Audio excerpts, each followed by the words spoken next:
Thank you very much. Now, as I was backstage and I heard Ted finishing up his remarks, did I hear you all saying, yes, we can? Was I hearing things? I want to thank Tony Perkins and his organization for inviting me, but more importantly, I want to thank you for being here, because that means that you get it.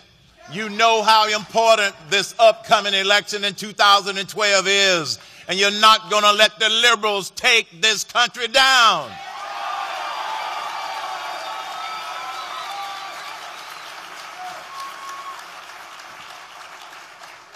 One of my heroes, Dr. Benjamin E. Mays, used to remind the young men of Morehouse when he said, let it be borne in mind that the tragedy of life does not lie in not reaching your goals.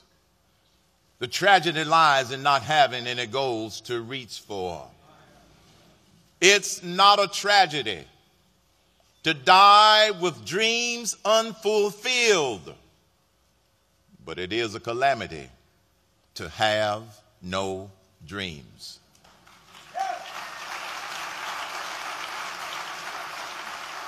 The American dream is under attack. The American dream is under attack because we have become a nation of crises. And that shining city on a hill that Ronald Reagan talked about has started to slide down to the side of the hill because of all of these crises. We have an economic crisis. We have an entitlement spending crisis. We have an energy crisis. We have an illegal immigration crisis. We have a foggy foreign policy crisis. We have a moral crisis. And we have a severe deficiency of leadership crisis in this country.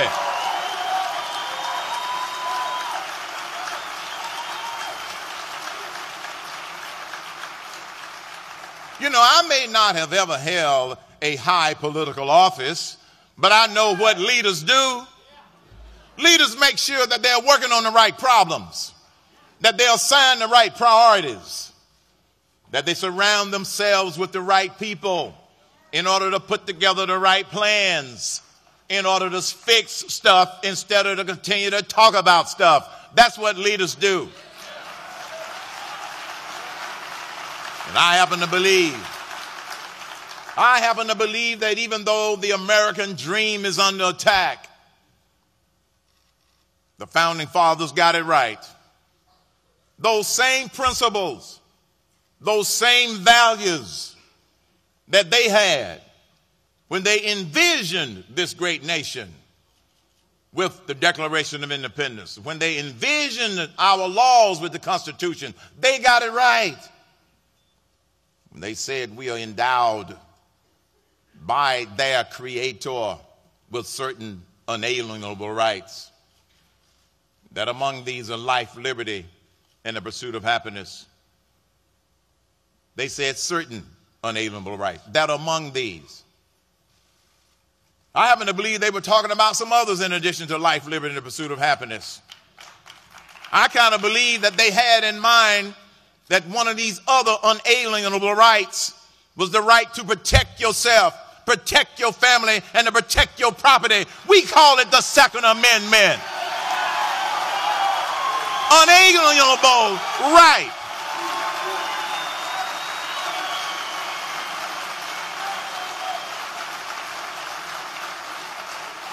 And just to set the record straight, you know, when you run for president and you move into the top tier, I'm just saying, you get this bullseye on your back. And people take pot shots left and right. But I don't want you to be unclear about where I stand on certain things. And you won't be confused by some of the garbage that people are going to throw out there because they are a little bit afraid that this long shot may not be a long shot any longer.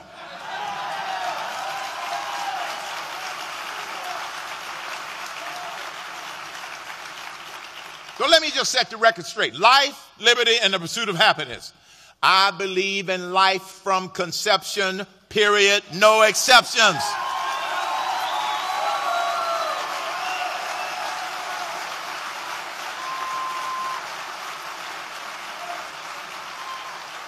I believe that marriage is between one man and one woman. And I would not have asked the Department of Justice to not enforce it. I would have asked the Department of Justice to enforce the Defense of Marriage Act.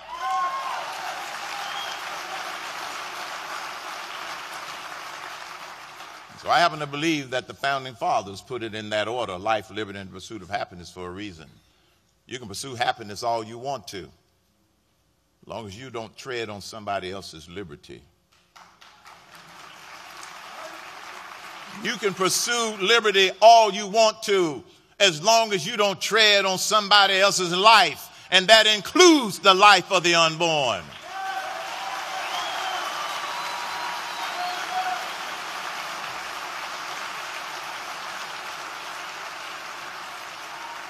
And so the pursuit of happiness, just like my parents pursued that definition of happiness. Mom was a domestic worker. Dad was a barber, a janitor, and a chauffeur.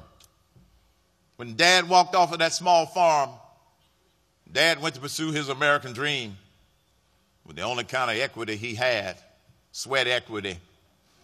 And he was able to achieve his American dream, he and my mother.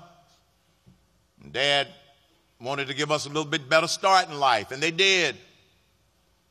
And Dad wanted to make sure that one day he could buy a whole house for the family. You see, growing up in Atlanta, most of the time we lived in what my brother and I called a half a house. It was a 6-room house with 3 rooms on one side, 3 rooms on the other side. We lived in half of it. My brother and I, being typical kids, used to say, "Dad, why do we live in a half a house?" Dad said, "It's a duplex."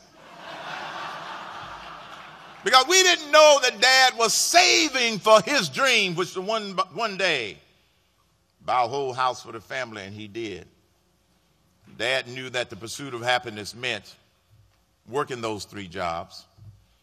Dad also knew that the pursuit of happiness meant the 3 things that they instilled in my brother and I if you want to achieve your American dreams. And that is your belief in God, belief in yourself, and belief in the greatest country in the world, the United States of America. And we are exceptional.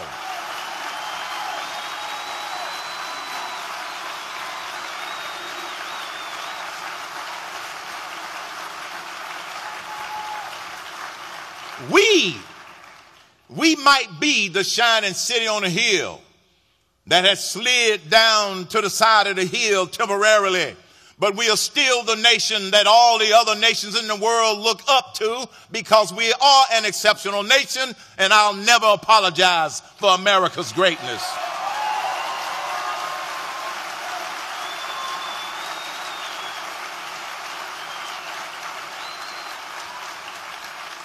One of the questions that I get asked sometimes running for president of the United States: well, Mr. Cain, didn't you grow up in the civil rights movement? Yes, I did. In Atlanta, Georgia.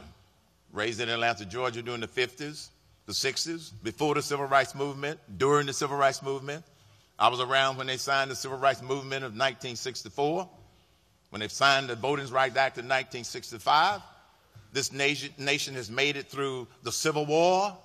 This nation has made it through the struggle we had with slavery, Jim Crow laws, civil rights. And a reporter asked me just yesterday, well, aren't you angry about how America has treated you? I said, sir, you don't get it. I have achieved all of my American dreams and then some, because of the great nation, the United States of America.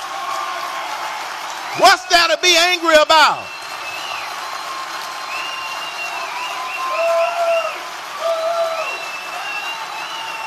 Angry?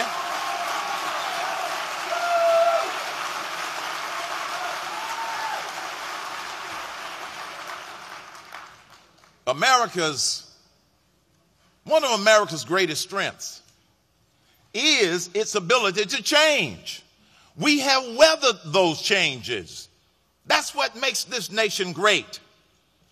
One of the reasons that I'm on the journey that I'm on, because I want to make sure that our children and my grandchildren and your grandchildren have an opportunity to be able to pursue their American dreams, because you see, it's not about us. The pursuit of happiness, as long as you don't tread on somebody else's liberty. Those demonstrations on Wall Street, they are anti-capitalism. They are anti-free market. And when a reporter asked me the other day, well, what do you think about those demonstrations up on Wall Street?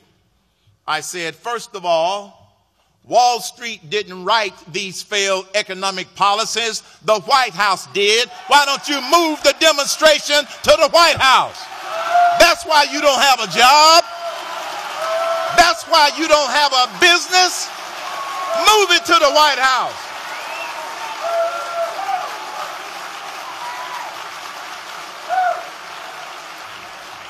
You see, it gets back to working on the right problem. They're not working on the right problem.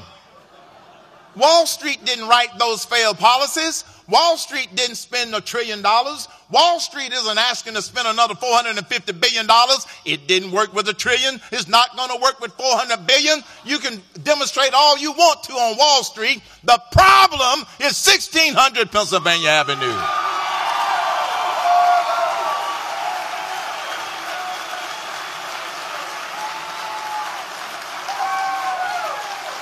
That's the problem. And if you never work on the right problem, you're never going to get the right answer. Founding fathers, they got it right. And let me tell you one other thing that they got right, which is why you are part of this citizens movement going on across this country. They got it right. Because as a caller to my radio show one night, when I was on the radio, when you run for president, you become unemployed. I haven't figured that out yet. But Colin, you become unemployed, my friend. But it's not about us, it's about those grandkids. A caller calls to my show one night, Mr. Cain, I'm frustrated. Why are you frustrated, young man? I'm frustrated, Mr. Cain, because I don't like the direction of this country and I don't know what I can do about it. I said, well, do you vote on a regular basis? Yes, sir. You vote in all the elections? Yes. That's good. I said, do you have a copy of the Declaration of Independence? He said, yes. I said, go get it. He went and got the copy of the Declaration of Independence. He came back a few seconds later. I heard him flipping through the pages. And I said, did you find it? He said, yes, sir. I said, now go to the section that everybody's familiar with. Life, liberty, and the pursuit of happiness. Flip, flip, flip. He found it. Yes, sir. I said, now here's what you can do if you want to change the direction of this nation. He said, what's that? I said, when you get to life, liberty, and the pursuit of happiness, keep reading. Because it says, when any form of government becomes destructive of those ideals, it is the right of the people to alter or abolish it. We've got some altering and some abolishing to do. It's our right. Alter and abolish.